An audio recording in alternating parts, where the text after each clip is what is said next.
Why, hello there, my name's Depth Charge 2030, and today I'm talking about X-Force, issue number 7. Ooh, take a look at that cover. It's Domino just shooting crap. Yay. Alright, let's just jump right in and talk about the issue. And so we open up with Cable and Psylocke talking about how, it's like, oh, hey, Cable, how's, how do you do it, being a dead body, really, walking around, and knowing you're going to die and whatnot. And so he just goes on being like, oh, I don't what, I'm the thought log thing. It transfers all my memories. I'm basically, I'm just here and now, and I don't like to talk about my impending suicide. Thank you very much. And so it actually is revealed that their base of operations is actually a pretty beat up helicarrier, and so that's pretty cool. And so then Psylocke begins flirting with Cable, and then Cable's just like, I'm Cable, and just goes, no, I'm Cable. And then he leaves. Then we cut over to Domino and how she's just trying to contact Cable because she's under attack. She keeps trying to contact Cable, but someone is jamming her communication, and so she's kind of just stuck, cornered in a hallway to a teleporter field. I don't even know what the frick this is. It's like a Stargate. And so she kills her pursuers, then goes through the Stargate, and then we cut over to Dr. Nemesis and Marrow, who are just sitting down and eating, because Dr. Nemesis, he's trying to break some he's trying to break some bad news to Marrow, and because of all the things that happened to her in the past 6 issues, he's trying to break it, easy, It's like, hey, here's some alcohol. By the way, you're gonna die in a year. So, yeah, but Dr. Nemesis, he's not having a good time. He's dealing with her, Marrow, being like, hey, you took me out here to get in my pants. But then Dr. Nemesis, he's just like, no, I am a man of science. I use big words that readers do not understand. I don't understand what this guy says half the time. And then Marrow just brings up the topic of coffee, and then Dr. Nemesis, this one panel, and that face, is just like, does the coffee have biscotti? And then we switch over to Domino, who's kind of trying to free mutants from like weird mind imagination land things, except that the people that she tries to free are actually being like, no, I want to go back from reality, specifically because this one person was mutated to look like a freaking gremlin. Just look at that gremlin person there. And so the gremlin refers to this one guy who, was like, I volunteer for this one guy. And then Domino's just like, oh, who's he? And then we see, I want to say it's Armin Zola. I just want to say it's Armin Zola, or Professor Zola, whatever the frick that Captain America villain is, because of the whole no head, he's a chess guy. I want to say it's that guy.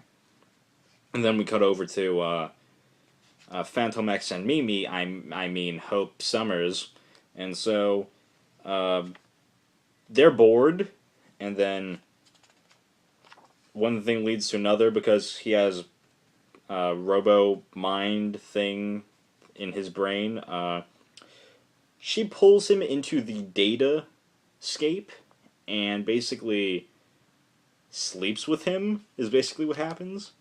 And so that's what happens. And then they cut over, and Phantom X, he's just like, oh, no, my heart belongs to another. And she's like, no heart, just, mind crap. Yeah, and then it cuts over to, it's like 2 scenes playing out at the same time with Domino and the team just sitting down having a briefing.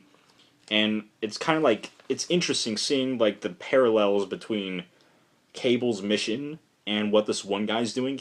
Because the one guy, I'm going to presume this is Zola, what's going on with Zola, he's basically monitoring all the mutants in the world 24/7, and Cable, he's being like, okay, the people who threaten the mutant nation, we're going to monitor them, the people who bought from Volga, we're gonna monitor them and possibly kill them. And so, there's that. We're the watchdogs. And then, that's basically where the conversation goes, and each one's trying to justify that if you've got nothing to hide, you've got nothing to fear. And then it ends with Cable he's getting ready to kill himself for the day because, if he doesn't, everyone blows up. Yay! And so Psylocke's just like, dude, no strings attached, you die all the time. You die. No strings attached. My bedroom's down that way. And so goes like, just remember though, tell your next clone, remember, you don't get back at the bad guy by being worse than them. And then she gives him a goodnight kiss on the cheek. And then Phantom X, he's just standing in the corner, being like, oh hey, Cable, how are you? I've got this whole thing that prevents me from, letting people be better than me. You see, you tell me what to do, and, the girl I like, just kiss you, and, yeah.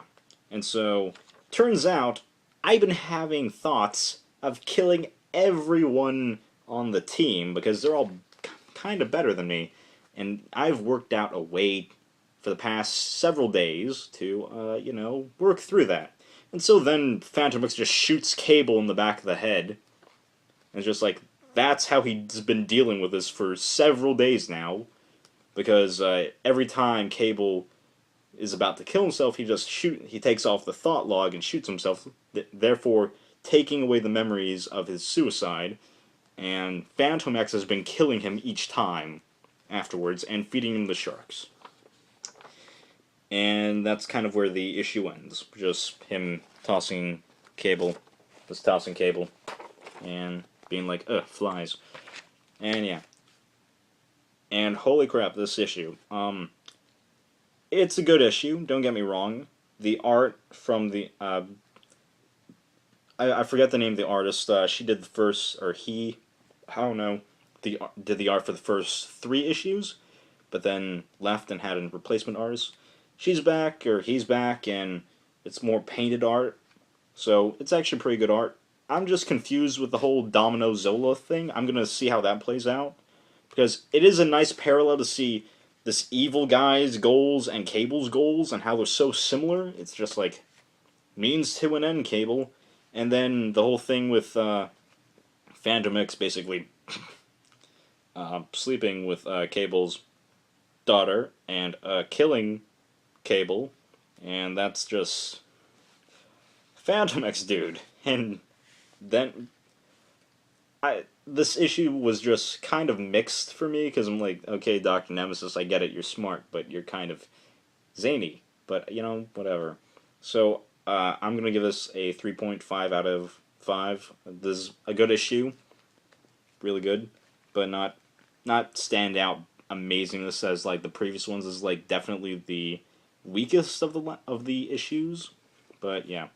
So, my name is Depth Charge 2030, and I'll see y'all later.